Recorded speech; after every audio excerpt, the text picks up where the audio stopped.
Aka qarang, 1 minut davomida men sizga mana shu blok haqida ma'lumot beraman. Bu aniq sizning hayotingiz davomida kerak bo'ladi.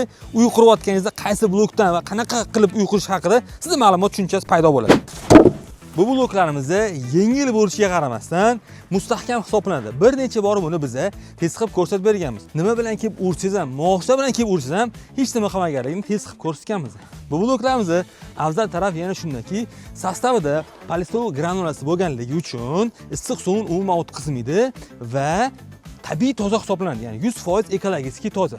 Eng asosiysi, bu bloklarimizga suv tegsa, naborot mustahkamlashadi. O'zi hech qanaqasiga suv tortmaydi qolgan bloklarga qaraganda.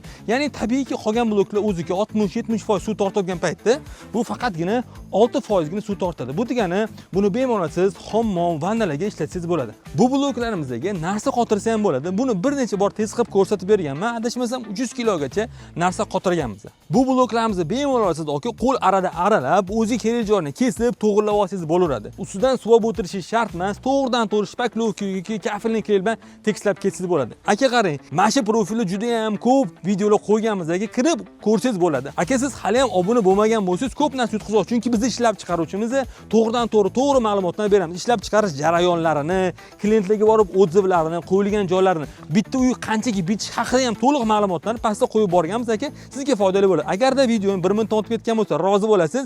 Eslatib o'tamiz. Hamma uy quryapman deb devor qurayotgan paytda biz sizga haqiqiy bloklarni tavsiya qilamiz. Lekin video foydali bo'lgan bo'lsa, videoga обязательно like tugmasini bosib qo'yasiz. Eng asosiysi aka, sizni issiq sovug'ingizni o'ylayotganlardan yomon gomonda bo'lmang.